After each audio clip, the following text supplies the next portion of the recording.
Muy bien, continuamos aquí en el programa. Está con nosotros la diputada Bettina Fiorito y vamos a hablar específicamente de un tema de las últimas horas, la educación. Incluso, en el día de ayer, la ministra de Educación de la provincia, Adriana Cantero, estuvo en la Cámara de Diputados, en la Comisión de Educación.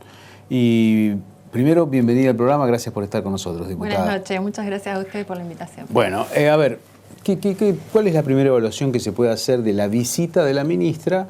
Porque tuvieron temas bastante variados a lo largo de esta reunión. Sí, bueno, fue la verdad una visita muy esperada. Hacía mucho tiempo que estábamos citándole a la ministra. Bueno, por diferentes cuestiones no podía asistir a la Cámara, así que la verdad que nosotros nos alegramos de que se haya vuelto a abrir el diálogo con el gobierno provincial y con una funcionaria en un área tan sensible como es la educación. Bueno, se habló de todos los temas, la verdad que cada diputado tuvo su momento para poder expresar. Nosotros específicamente nos referimos a lo que ella llamó como calidad educativa, pero haciendo hincapié desde el gobierno provincial que la calidad educativa en el momento de la pandemia era sostener a los chicos en el aula. Para nosotros, la calidad educativa es mucho más que eso, esto es lo que le explicamos a la ministra, que la calidad educativa tiene que ver con los contenidos pedagógicos, con la adquisición de competencias y saberes que preparan a los chicos para que en el futuro puedan seguir estudiando o que puedan acceder a la vida laboral. Sobre todo entendiendo que hoy el mundo laboral es muy distinto al de hace unos años atrás, las exigencias. También le planteamos la necesidad de la formación y la capacitación de los docentes, una necesidad de que tiene que ser constante. Los docentes todo el tiempo tienen que estar actualizados, por esto que decíamos, las exigencias del futuro.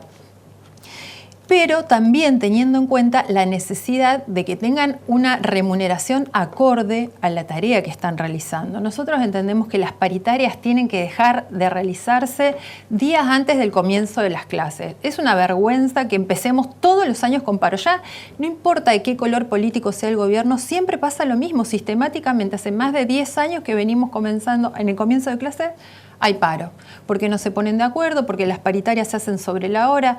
Me parece que es un tema muy importante que tiene que tener en cuenta el Ministerio de Educación y, por supuesto, los gremios docentes y ponerse de acuerdo, por lo menos empezar en diciembre, que lleguemos a febrero o marzo con una definición de qué es lo que va a pasar. Y por otro lado, un tema que también tiene que ver con la calidad educativa, que es lo que a nosotros nos preocupa, y tiene que ver con la infraestructura de las escuelas. Si hablamos de escuelas inclusivas, no podemos tener escuelas sin gas, no podemos tener escuelas en las condiciones en que están, que sabemos que hay muchas escuelas que no tienen el cableado eléctrico en condiciones, que no tienen los baños en condiciones. Una escuela en Rosario hace más de un año que está usando baños químicos. Más de un año, o sea, tuvo tiempo el Ministerio de poder resolverlo. ¿Qué dice la ministra a esos cuestionamientos? No hay una respuesta clara de la ministra. La ministra, bueno, que si estábamos en pandemia, estábamos todos adentro, inclusive la gente que tendría que haber estado trabajando en las escuelas, que las escuelas solo se abrieron para entregar los módulos alimentarios, o sea, una justificación atrás de la otra, pero no hay una respuesta concreta. Ni siquiera con el problema que tenemos ahora de las 500 escuelas e instituciones, porque ahí en esas 500 escuelas sin gas hay no solamente escuelas públicas, sino también que hay escuelas privadas, hay algunos clubes. Bueno, todas esas instituciones no se sabe cuándo van a volver a tener gas. Y muchas de esas escuelas tienen los comedores y las copas de leche. No es justo que los chicos en el momento en que empieza el frío tengan que recibir alimentos fríos. Y menos habiendo tenido tiempo de resolver esto, porque según Litoral Gas ya venían hablando con el Ministerio de Educación pidiendo la autorización para ingresar a las escuelas a hacer las revisaciones para ver las condiciones en que estaba la instalación de gas. O sea que es algo que se podría haber previsto. Sin embargo, llegamos a marzo y tenemos 500 escuelas sin gas hoy. Ahora, diputada, por un lado usted habla de calidad educativa, pero por otro lado parecería un contrasentido en los últimos 2 años los chicos pasando prácticamente por decreto, es decir, sin repitencia, y al mismo tiempo un gran problema con eso de los chicos que perdieron el contacto presencial o el contacto con los docentes. En muchos casos, por forma remota lo pudieron hacer, en el sistema privado sobre todo, pero después muchos chicos ni fueron ni aparecieron. Pero Sí. y paralelamente el Ministerio dio a conocer algunos datos como que hubo más gente que fue a la escuela, o más chicos que se reinsertaron en el sistema laboral, perdón, educativo. ¿Cuál es la visión de ustedes o qué dijo ella sobre eso?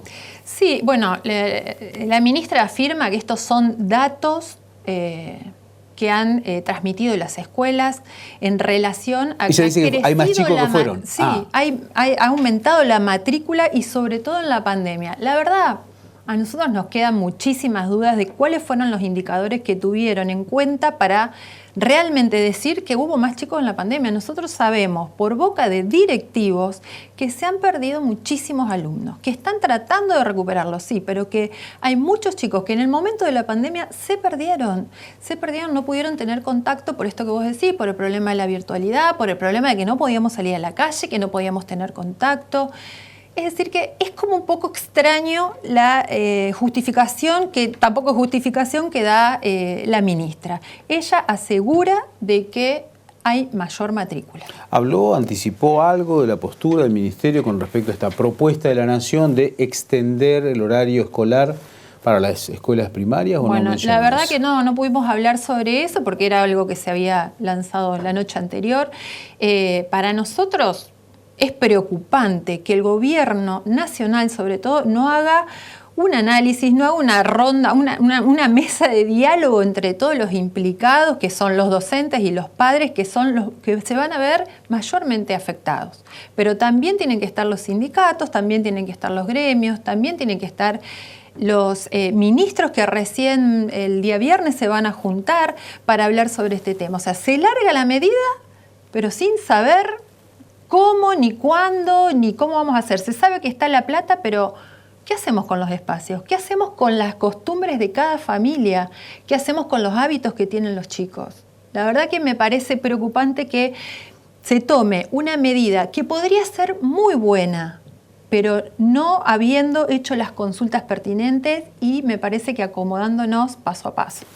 Hay otro tema que tiene que ver específicamente con la calidad educativa y es un informe que se publicó en las últimas horas sobre el tema de que la mayoría de los chicos, o apenas un poquito más del 10%, termina en tiempo y en forma el secundario. Desde que se inicia el ciclo lectivo, solamente apenas el 10% termina la escuela secundaria como está establecido. Ahora, indudablemente cuando no se cumplen con los compromisos o no se cumple con, no sé, con las asignaturas o las cosas mínimas que se pide que aprueben, está en juego la calidad educativa. ¿Hasta dónde esto puede mejorarse por la política educativa desde el Ministerio? ¿Se habló de ese tema? ¿La ministra tiene algo sobre hablaron sobre calidad educativa o no? Bueno, como te digo, la ministra recalcó que la calidad educativa para ellos hoy es que los chicos permanezcan en las aulas. Para nosotros claramente no es solo eso, sino que tiene que haber, que aprovecharse ese tiempo. Los chicos pasan entre 4 y 6 horas en las escuelas y son 14 años que están en la escuela obligatoria.